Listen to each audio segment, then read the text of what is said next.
Welcome to Shiny New Clients, the marketing podcast that helps you attract shiny new clients to your business.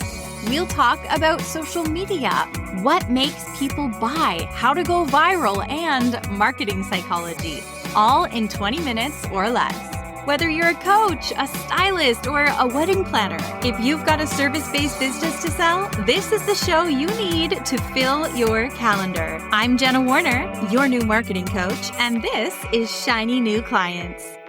It's time to eliminate some stress from your life, my friend, because running a business isn't always easy, but chipping away at stress piece by piece, like it's a big old block of ice and we are melting it and getting rid of stress bit by bit by bit. I think that's the way to do it. It's not about overhauling your entire life. It's about bit by bit limiting your stress. When I was in my 20s, I took myself to California for almost 2 months. I wanted to take a class and I wanted to see what it was like to live there. And I just wanted to do the thing that people always talk about. So I worked 2 jobs to pay for it, saved, 100 jobs. I always had 100 jobs, but I took on another serving job at the time. I would bartend all night and then get up and serve brunch in the morning. It was very difficult. I'll tell you about it sometime. I did a lot of dumb things and really ran myself ragged. Anyway, so I saved up all this money so that I could go to California. As I got there, I was having a great time, right? It was warm out. I was meeting people. I was having fun. And I was actually loosening up more than I even realized it. And as stress started leaving me, my new normal of being less stressed became my new normal. But I distinctly remember the moment I realized I had let go of so much stress and really a lot of anger. So I was walking down the sidewalk. I'm the only person on the sidewalk ever because I was the only person in LA who walked anywhere, as far as I could tell. So I'm walking down the sidewalk and I started thinking about work. I started thinking about serving people and having them be angry at me and just like fighting with people in my made up situation in my head. And as I thought about it, my shoulders went up and my teeth started grinding and I started pacing faster and like slightly leaning forward as I motored down the sidewalk. And I stopped and was like, whoa, what is this feeling? What is this stress and anger? And why am I so comfortable here? And so I realized that feeling, not only did I realize I hadn't been experiencing it up until this point of the trip, but also that once I found it, it was really comfortable. It was really familiar because that's where I had been living. In my grind to try and save up money and make this dream come true, I had gotten really used to being in this uncomfortable, stressed out, angry kind of energy. A lot of that to do with also lack of sleep because I wasn't sleeping much. That moment was such a blessing, right? It's so nice when we can have a realization in the moment instead of in hindsight. But of course, old habits die hard.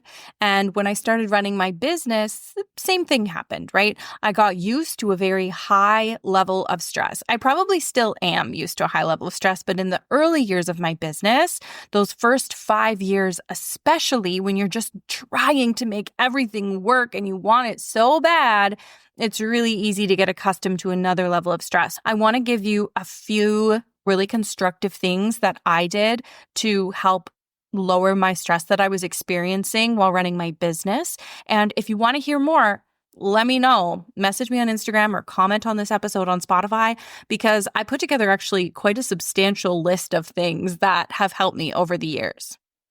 The first one, and I will sing this from the mountaintops, this one is so important, only taking calls on predetermined days of the week. So what was happening to me is I would book calls whenever anybody was available, right? I was always the one who would just make it work. And I do think, there's definitely merit to being easy to work with and easy to get in touch with. And you don't want to miss opportunities because you have such a constricted schedule. But not having any boundaries around my schedule meant that at any given moment, I was worried that I was missing a call. If I ever tried to sleep in, and this was especially important when I was bartending and running my business, which is how I spent many years, I would wake up worried that I'd missed a call, and that just waking up with that stress, or wake up and quickly look at my calendar to see if I have any calls, or to see if anyone has booked calls with me or emailed and asked for a call at the last minute. I worked like that for a really long time, and then eventually limited my calls to just 2 days a week. And that helped so much, because then it was like, all right, it's Tuesdays and it's Thursdays. If I wake up on a Monday, there is nowhere I need to be. There is no one waiting for me. And I'm able to remind myself of that in my head. Don't freak out. You've got nowhere to be. Since then, after years of that, I was able to open up my calendar a little more. But again, it's like all about spotting these habits and spotting the root of the problem, right? The problem wasn't that I don't like being on calls. I love meeting people. I love sitting on a call. The problem was me always freaking out thinking I had missed one because my schedule was all over the place. I was doing different things every day. Also task switching a ton. When I teach small business owners how to make content faster and run their Instagram faster and get clients from it, there's a huge focus on eliminating as much task switching as possible. Sidebar, just for instance, because this will help as well, the slowest way to make a piece of content for Instagram is one post at a time, because you have to switch tasks over and over again. You have to come up with the idea, you have to film it, you have to edit it, you have to write the copy, you have to add your hashtags and be strategic and figure out how you're going to get engagement and then post it. Like, that's so many different tasks. So in the batching system that I teach, you're lumping tasks together to eliminate task switching. Anyway, if you're letting people book calls with you whenever, and I've harped on this now for like 40 minutes, but if you're letting people book calls with you whenever, you're also risking them interrupting your flow when you're working on other things that you should be working on more so than taking the call. Here's another one, and this was in my business's infancy. If I had a business, this would have been like the first year of it. Actually, yeah, it probably was. So I was working with a naturopath, and one of the things that she had told me to do was have a morning routine. And listen, I am not the girl that's talking about, skincare and free writing and meditation minutes and a yoga practice and a healthy smoothie in the Vitamix. This is like I was a stressed out mess, and we needed just the slightest bit of routine. This was not something that was cute. But what we realized was I always worked in coffee shops, and I always wanted to be like out and about, out meeting people, meeting clients, working on my computer or whatever. Like, I was always out of the house. And what would happen is I'd wake up in the morning and immediately leave the house to go out and get a coffee and start working. And so it felt like being like ripped from the womb, you're like in this nice cozy oasis. You wake up, you go, I haven't gotten enough work done today yet.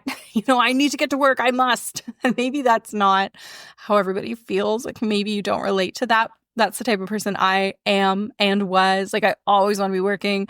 I'm like really motivated all the time.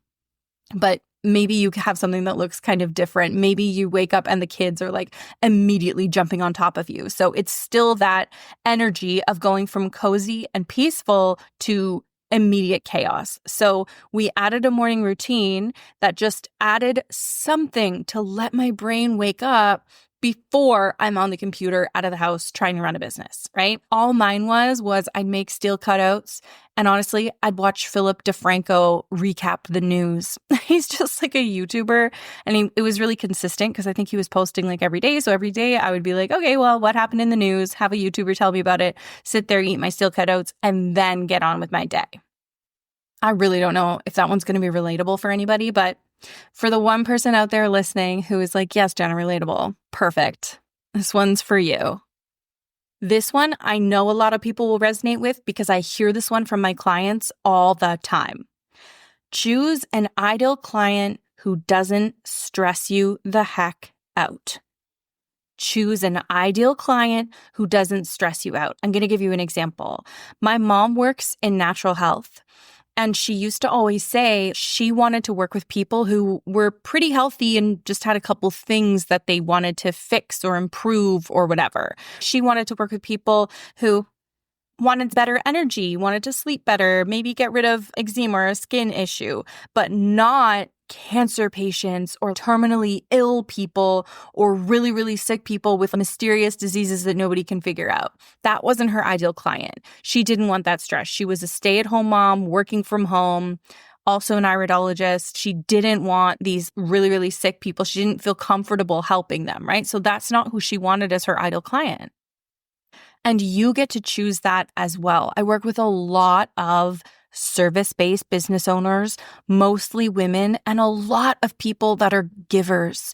They're healers, they're givers, they help people in some way or another, and that takes a lot of energy. So just because you can help someone doesn't mean that that needs to be the ideal client that you choose. You can choose an ideal client that lights you up. Just because you can work with the sickest people doesn't mean that's who you need to choose and target your messaging at and attract into your business every day. If that's going to burn you out, you're not going to be much help to anybody, right? So choose an ideal client who lights you up, who energizes you, who you can continue to work with without driving up your cortisol and stressing you the heck out. I hope you found this helpful. I hope it was relatable.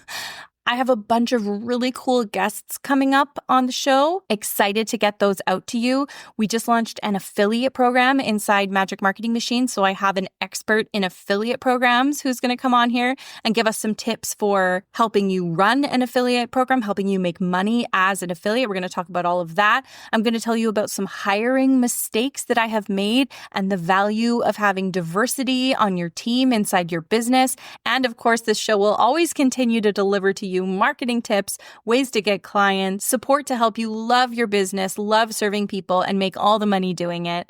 With that, I'll see you in the next episode.